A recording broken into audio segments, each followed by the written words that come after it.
Shri Shahu Maharaj high school भूकर। यहाँ से आज आपको कक्षा छठी की हिंदी यह विषय में जो हमारा अगला पाठ है वह है जोकर। इस जोकर के बारे में आज हम इस पाठ में देखेंगे कि जोकर किस तरह होता है और वह क्या क्या करता है,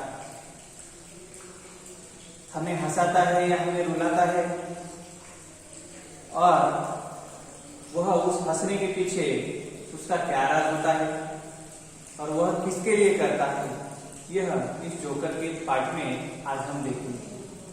और इस पाठ में जो है यह पाठ नहीं है और कविता भी नहीं है, इसमें एक नए प्रकार के द्वारा, यानी जहां पर हम लिखे हुए यहाँ पर 6 प्रकार के मुहावरे और कहावतें जो होती है, तो उसके बारे में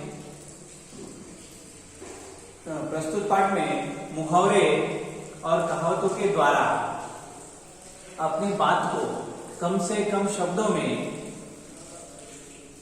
व्यक्त करने के लिए यह हमारा जो यह घटक है वह प्रेरित किया गया है। तो इसमें हम देख सकते हैं बच्चों कि आप पेज नंबर 11 पे जाइए। कितना 11 पेज नंबर पे यह पाठ है हमारा। तो यह निकाल कर मैं जैसा आपको बताता चलूंगा वैसा आप वहां पर अपनी किताब में देखते चलिए। वहां पर सबसे पहले है अध्ययन कौशल्य। अध्ययन कौशल्य में आप क्या लेते हैं इस पाठ से, प्रस्तुत पाठ से, वह देखेंगे। और उसके नीचे लिखा हुआ है, कुछ चित्र दिए हुए हैं छोटे से। घर है, उसके बाद मुर्गी है, उसके बाद दाल है। तो घर, मुर्गी, दाल, इसका मुहावरा क्या बन सकता है यह तुम लिख सकते हो, जो कि वहां पर किताब में पहले ही लिख चुका है। वह है घर की मुर्गी दाल बराबर। उस चित्र के अध्ययन से, चित्र को देखकर आप उसे लिख सकते हैं कि उस मुहावरा क्या हो सकता है। उसके बाद 9 + 2 = 11 है, ऐसा लिखा हुआ है। इसका अर्थ क्या हो सकता है बच्चों? 9 × 2 = 11 होना, ऐसा मुहावरा वहां बन सकता है। तो आप भी यह घटक होने के बाद आप भी आपकी जो वही होती है उसमें आप भी इस तरह के जो मुहावरे हैं, आपको जिन जिन प्रकार के मुहावरे याद है या कहां पर तुम समझकर देखकर कुछ प्रकार के 20 प्रकार के मुहावरे आप भी आपकी किताब में लिख लो। उसके बाद हम देखेंगे हमारा अगला मुद्दा नंबर 1 है, जोकर अपनी जान पर खेलकर कलाबाजियां दिखाता है। बच्चों, हमारे जो क्लास में बच्चे हैं तो उसमें से ज्यादा जोकर को देख चुके होंगे और कुछ बच्चे जोकर को नहीं भी देखे होंगे, ऐसे भी बच्चे। तो जिन्होंने इस जोकर को देख चुके हैं कुछ खेलों में, तो वह आसानी से समझ सकते हैं कि जोकर किस किस प्रकार की कहानियां बनाता है और लोगों को हंसाता है। और जिन्होंने नहीं देखा है जोकर को आज तक, तो वह हम आज उसकी प्रस्तुत कहानी में देखेंगे। तो सबसे पहले यहाँ पर है, जोकर अपनी जान पर खेलकर कलाबाजियां दिखाता है। जान पर खेलना यह मुहावरा है, यह घटक नहीं, सभी मुहावरों के माध्यम से ही यह घटक पढ़ाया जा चुका है। जान पर खेलना यानी प्राणों की परवाह न करना। इसी तरह जोकर अपने जान की परवाह न करते हुए लोगों को हंसाता है, लोगों को मनोरंजन करता है।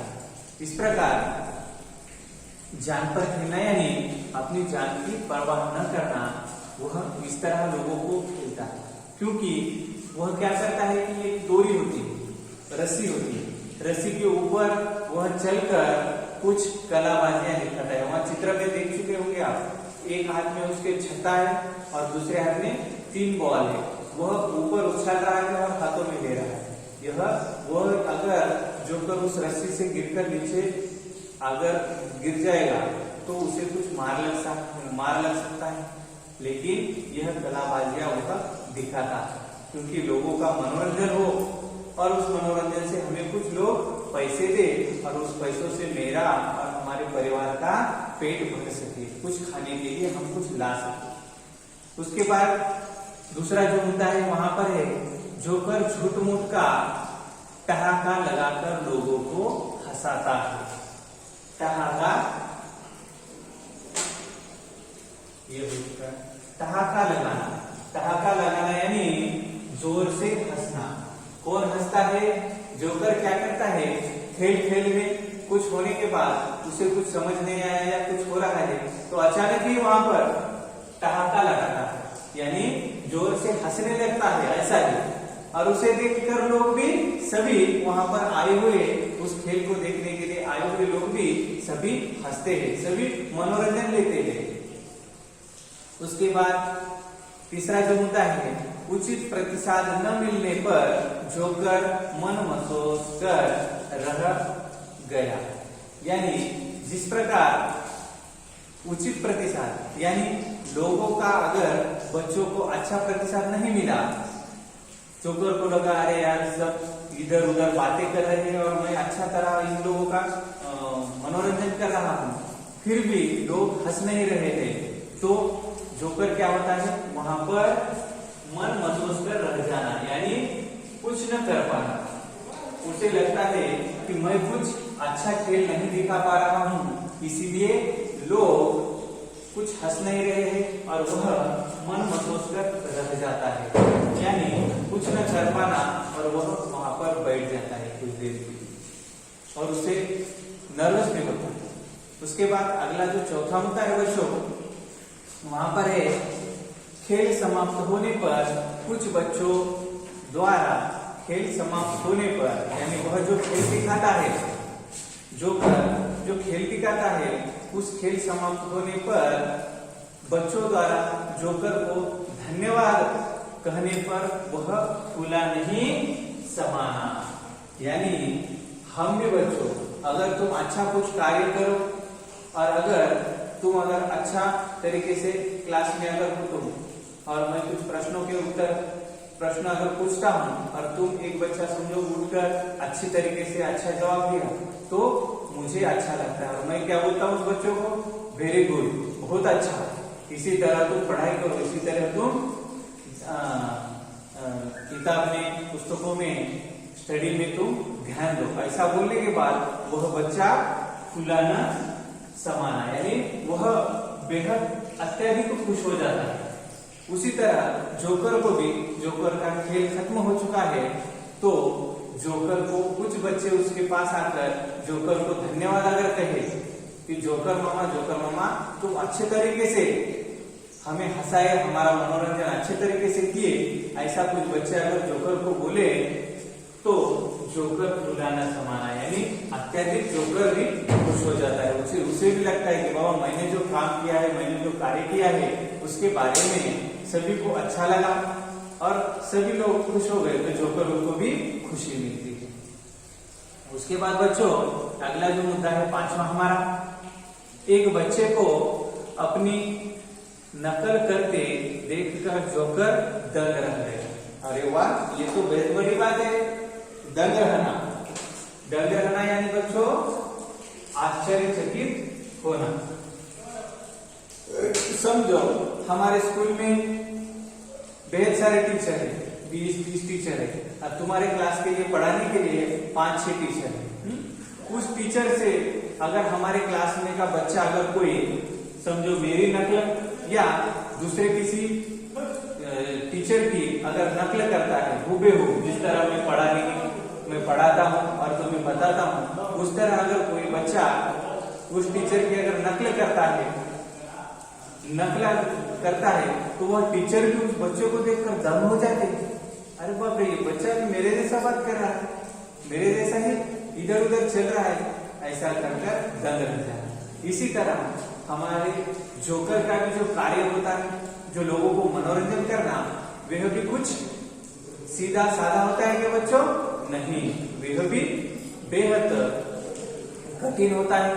तो उसी प्रकार अगर उस कठिन कार्य को अगर जोकर की तरह कोई बच्चा वहां पर जोकर की तरह ही नकल करता है, तो जोकर वहां पर उसे देखकर दंग रहना यानी आश्चर्यचकित हो जाता है। उसे लगता है बाप रे इतना कठिन कार्य मैं करता हूँ तो वह मेरे जैसा ही वो बच्चा कर रहा है, बाप रे क्या बात है, बच्चा तो बहुत होशियार है, ऐसा उसे लगता है बच्चों। उसके बाद हमारा छठा मुद्दा है, जोकर शोर मचाने पर खेल के समय बेहद सारे लोग होते हैं, बच्चे होते हैं, बूढ़े होते हैं, औरत होते हैं, आदमी होते हैं, लड़के होते हैं, लड़कियां होती है, तो उस सभी में अगर कुछ बच्चे शोर मचाते हैं, जोकर शोर मचाने वाले बच्चों को आंखें दिखा रहा था। यानी आंखें दिखाना, आंखें दिखाना यानी क्या बच्चों, गुस्सा होना।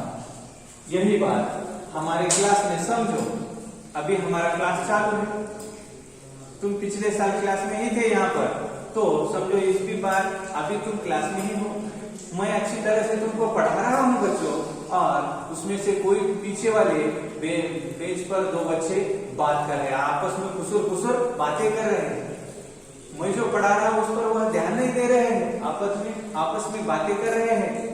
उस बातें करने से वो दो बच्चे भी डिस्टर्ब हो जाते हैं क्लास में, और उसके बाद उसके आजू बाजू के भी 3-4 बच्चे डिस्टर्ब हो जाते हैं, जो मैं पढ़ा रहा हूँ वह सुन नहीं पाते हैं, तो मैं भी वह आवाज सुनकर मुझे भी थोड़ा डिस्टर्ब होता है, तो मैं क्या होता हूँ, गुस्सा होता हूँ, अरे कौन है वहां पीछे बात करते हुए, चलो उठो बच्चों, ऐसा मैं भी बोलता हूँ। यानी मुझे लगता है कि मैं पढ़ा रहा हूँ अच्छी तरह से, और उनको भी अच्छी तरह से मेरी जो बातें हैं, मेरा जो मैं ज्ञान जो दे रहा हूँ वह अच्छी तरह से अपने दिमाग में बिठा है। यह हमारी आत्मीयता होती है बच्चों। तो उसी तरह जोकर की भी आत्मीयता होती है कि मैं जो लोगों को हंसा रहा हूँ, वह मैं जो मनोरंजन कर रहा हूँ, वह मनोरंजन सभी लोग, सभी बच्चे अच्छी तरह से देखे और हंस ले। इसी तरह कोई अगर आपस में बात कर रहा है तो उसे गुस्सा आता है और वह आंखें दिखाने लगता है। इस तरह मुहावरे यहाँ पर हो चुके हैं। उसके बाद हम देखेंगे कहावतों के बारे में। इसके बाद नीचे 2 पैराग्राफ है बच्चों।